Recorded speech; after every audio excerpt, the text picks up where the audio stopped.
This month, March of 2028, sorry, I said 2028, this March of 2026, that was the 8th of March. Yeah, 8th of March, 2026. I think it's 8th of March every single year. That was International Women's Day. And so, of course, I made an episode to commemorate that much earlier. Then, let's see, what else? Apart from that, I've been invited to speak, at a couple of things so that, people can get my own opinion from a sales and business development perspective about what we can do to move women folk forward. Now, one of such speaking engagements was the Elevate Women's International Conference, which held at the Pope John Paul II Catholic Center in Abuja. And of course, the theme was Elevate for Her Rights, Justice, and Actions. And the event held yesterday, I think 2 days ago. No, yesterday, yeah. So yesterday, that was Wednesday, the 25th of March, 2025. So your boy was one of the guys. When I say your boy, of course, I mean me. I was one of the people who was up for a panel discussion. Now, unfortunately, I was only asked one question. And funny enough, discussing with my wife, was one thing I said I wasn't going to say. But the thing is, the person who was the moderator of the panel asked me the question. And so, this was my response. Because I was the only man on the panel. At these things, usually it's mostly an all-female panel. So I was the only man on the panel. And so, the lady, after speaking to the other two people, the first lady on the panel was, she's in the tech space. Sorry, not in the tech space, the manufacturing space. They manufacture solar panels, and they manufacture solar panels locally. And I thought, man, that is really impressive. Really, really impressive. I didn't know that we have the manufacturing capacity for solar panels in Nigeria. So it was impressive to see a Nigerian woman-led startup. Should we say startup? No, not startup. Well, there's some startup elements, to her business, but they manufacture solar panels, and I think they get their raw materials from Ogun State. Is it Ogun State or Osun State? I can't remember, but one of those states, and I thought it was really, really impressive. Then another lady in the panel was from the non-governmental sector, and I can't remember which parts of advocacy that they worked on. So I was the only sales guy, let me put it that way, sales guy on the panel. So after the panelists asked the first speaker and the last speaker their own questions, they now, because they put me in the middle of both women. And of course, that usual joke of blessed is he amongst women. So anyway, they put me in the midst of both women. They asked question 1, person answered. Then jumped and they asked question 3, the other person answered because they wanted me to answer last. And then the lady said, it is good that I am here because when these sorts of events happen, they don't usually have menfolk. So it is nice that there's menfolk in the audience. And then the lady asked me a 2-part question. Number 1, what are women doing wrong? It would be nice to hear from the menfolk. And then number 2, she asked that how can women get I can't remember, get respect, when they're in the room or something like that. So, sorry, excuse me, recovering from a sore throat. Now, of course, that in Nigeria, these situations can get very dicey. When you have a symposium, and it's about feminist agenda, women's rights, that kind of thing, and then there happens to be a member of the enemy in their midst, a member of the patriarchy, then you ask them these kinds of questions. So, it's a dicey issue. But this is what I did to take the edge off. First of all, I leaned into the fact. When I grabbed the microphone, I told them, okay, you know what? Granted, I'm on this stage, I'm the enemy. Granted. I'm a member of the patriarchy. Granted.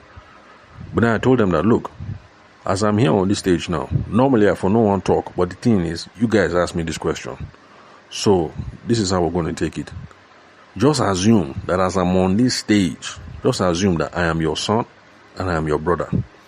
All of you here, you are my mommies, you are my aunties, you are my sisters. So as I'm on this stage now, as I don't climb this stage, now so when I would view me, now brother be that, now son be that. That's how I suppose view me. That's what I told them. And then I reminded her that normally, on a family level, sometimes, your son go Mizian. Alright? Your younger brother go Mizian. It's only a normal something. But now so families they be. Your brother will try and say something, he'll Mizian and una go quarrel, but in the midst of that, the truth will come out. So that's how I told them. I leaned in, I said, look, I'm the enemy. But today, just take me as your son, take me as your brother. They laugh. I said, okay, no problem, I'm making progress. So, and I told them that, look, one problem that our sisters are making at these events is, whenever people come, right, it becomes a complaining fest, and they complain. And I admitted, women have reason to complain, because the injustices that have been levied against women in the past are still continuing today, and given the trajectory, it'd be like, say, the thing will still continue for tomorrow and beyond. So, they have legitimate reasons to be angry. Every woman get legitimate reason to be angry. But I just say one mistake is that when we come for these events, we sit down, we complain, but then we don't make any resolutions about how we're going to move forward, about how we're going to fix this problem. And I told them that one mistake that they don't make is that resource people, they, from other fields, like me, that can show up at these kind of things to say, this is the way forward. We want to advance this agenda. Okay, no problem. We gonna need selling skills. We gonna need negotiation skills. We gonna need what else? Alliance building skills, stakeholder management skills, all kinds of skills, conflict resolution skills, like you name. But when people host these events, we now know they call resource people to come and talk on these sorts of things.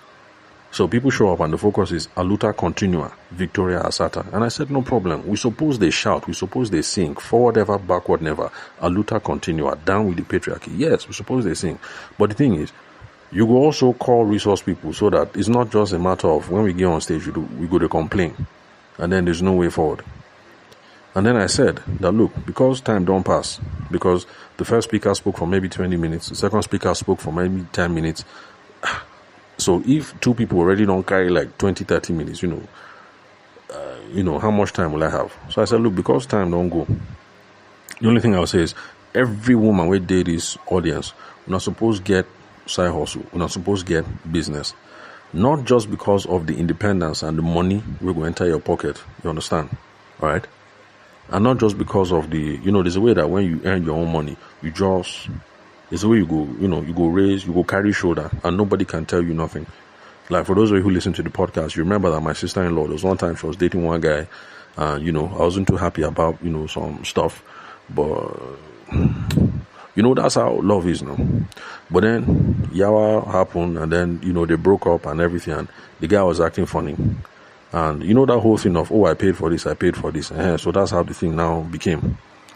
So after the whole thing settled now, I noticed that any small thing, my sister-in-law would say, I pay my own bills. And she would say with her full chest. And I was like, yes, correct. Finally, she gets it. I pay my own bills. If I'm paying my own bills, you can't come and tell me nothing. You can't come and tell me nothing. When you met me, I was not suffering. If you leave me, I will not suffer. You can't come and tell me nothing. I pay my own bills. I say, yes, we're done. So that's the reason why, in my own opinion, every woman is supposed to get her own business. So that any which way, you will stand on your own two legs and say, I pay my own bills. Worst come to worst, you go value yourself, you go rate yourself. You understand? So that's one of the reasons. But then, I also said that another reason why every single woman should have her own business is not just because, the confidence where you go get to say I pay my own bills, but it's also because you go learn some kind of skills that will help you in other endeavors. So like my sister-in-law now, this her baking business and this her tutoring business and everything. You go learn some skills that will come in handy. In the family, it will come in handy. In politics, it will come in handy. If my sister-in-law decides she should go enter ministry, she want to become, pastor, apostle, it will come in handy. You understand? Selling, negotiating, building alliances, relationship building, building rapport. effective proposals, effective presentations, conflict resolution. Sorry, another call was coming in. But you understand, I hope you feel me. I hope you see where I'm coming from. So by virtue of the fact that any woman will enter inside the business space and will learn 1 or 2 teachable skills, your life will be better. For real. Your life will be better any which way. Even if the business crash, just because you take that step forward, you understand? You move into the unknown, uncharted terrain. You understand? You go learn 1 or 2 things. Your life go better. Because you don't learn some transferable skills that will follow you every single day of your life. And one of the reasons why I think every man should do this is because, see, especially it's unfortunate, but there are women like my own momsy, life starts off nice, but unfortunately things happen. And momsy was left with 5 kids. I was the first of 5. Actually, biological children, I'm the first of 2. But the one with my mama, this part of the world now, you adopt some kids. So, we have 5. Now, when you have 5 kids looking up to you, you can't be a princess no more. You understand? You hustle. Life gets hard. You graft. You grind. So, how did I even enter this talk, self? Sorry, forgive me. When I talk about these things, my brain just goes in a million places. But what I'm just trying to say is, we need to learn some skills that will come in handy in all areas of life. And that's why I think every woman should have a business, or every single woman should start a business at some point, whether the thing succeeds or whether the thing fails. So from there, that's just how I ended that part. And, I didn't mention the part about, Momsy and then the 5 of us. And that's how they gave me a small clap. And I was happy because I told my wife that, look, if I go for this thing and I talk my mind, that then go beat me for that hall. Severe brushing. My wife was laughing. And I said, look, so because of that, when I go for this event, the thing we do for my chest, I know we'll talk I'll just keep quiet. If they give me a question A, I'll just answer A and nothing more. So, but like I told them, it's because when I don't open the floor, it's you that ask. So I say, let me answer honestly. But please, I'm speaking as a son. So, if there's any woman, any babe, any auntie, any momsy, any grandma, any whatever who's listening to this podcast, and the things where they yarn, they vex you, severe vexing, the thing they really, really vex you, I beg, just understand that this thing where they yarn, I'm coming to you as a son. I'm coming to you as a brother. That's how I'm coming to you. Because not just me, but also my classmates. We plenty. So for me, it was, marital discord. Their momsy is on her own. There's one of my classmates. Let me not call his name, but one of my video guys. He's only because Popsy died. But there are a couple of us, men, who have had to grow, and we have been raised entirely by women. So sometimes, people like us, I think when they call us allies, Abi, people like us, allies. It's just that, we are men. So you say our patriarchy, enemy, no talk. Sometimes we allies, we're coming from a good place. I have been that boy that a woman has 5 children she's trying to raise. The same thing with this my video guy. The momsy 2. Okay, no, his own momsy, 7 kids. The boys, 2. Then the babes, 5. We have been those kids. So sometimes, when we talk with a bold voice like this, and saying my sisters, and so we're not supposed to run 1 or 2 things, it's not because we are men trying to mansplain. It's because now on Monday we be picking children. We are your children. And we're seeing a couple of things that, mommy, maybe we can do better. Or, big sis, I beg, maybe we can do better. Anyway, when I got home, I told my wife was like, oh, okay, perhaps it went well. And I told my wife that, okay, maybe the reason why they don't beat me is because lots of people in the audience were, mature women. because the conference was attended mostly by, in fact, the table that I sat down, once I sat down there, the woman started talking about her grandchildren. And I like to put my wife on cruise. So I told my wife that, look, she better behave, that I'm going to a woman's seminar. Like, babes go day everywhere, that I'll take my pick. Whether tall, short, big, slim, yellow, black, I will take my pick. So I like to put my wife on blast, like that. Make sure not to relax. So as I entered the venue now, and I sat down, the woman started talking about her grandchildren. So now I text my wife, I say, babe, wahala dey. The only grandma did this place. No single one correct, babe. Everybody there, married woman or grandma.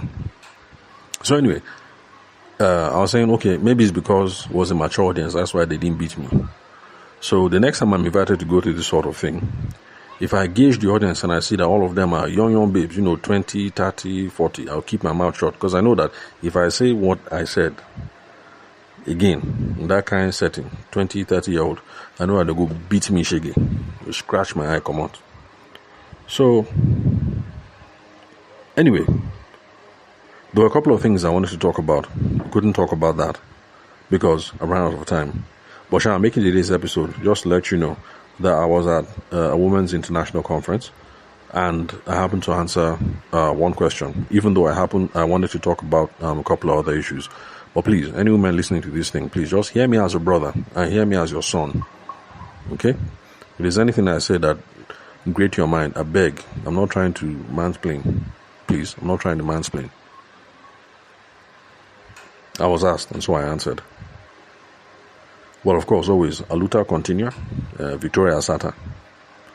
Because whether it is marriage breakup, or whether it is rape, or whether it is war, or whether it is spousal abuse, or whether it is, whatever it is that is going on, I understand. The woman bears an unfair part of the brunt. The woman and usually the children.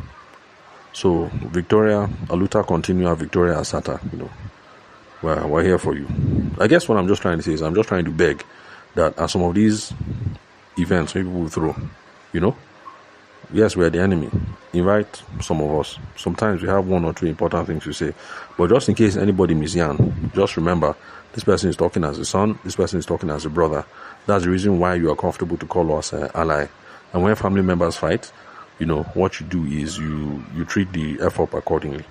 So if anybody misyan, you will let them know that, look, bro, or my son, come, sit down. Now so you misyan. You understand? Alright, anyway, so that's just it. In the next podcast episode, I will talk about the issues that I thought we were going to discuss if we had more time. So that's it, and that's all for today. I'll catch you all at the next episode. Oh, by the way, if you want to connect with me, you can call me, send me a text message or a WhatsApp message on 080-6466-2140. Just in case you're holding any kind of conference, any kind of seminar, and you would like me to show up and talk to your attendees, talk to your audience, and give my own unique perspective on something, especially from a sales and business development perspective. So that's it, and that's all. Thanks for your time and attention. I'll catch you all at some other episode.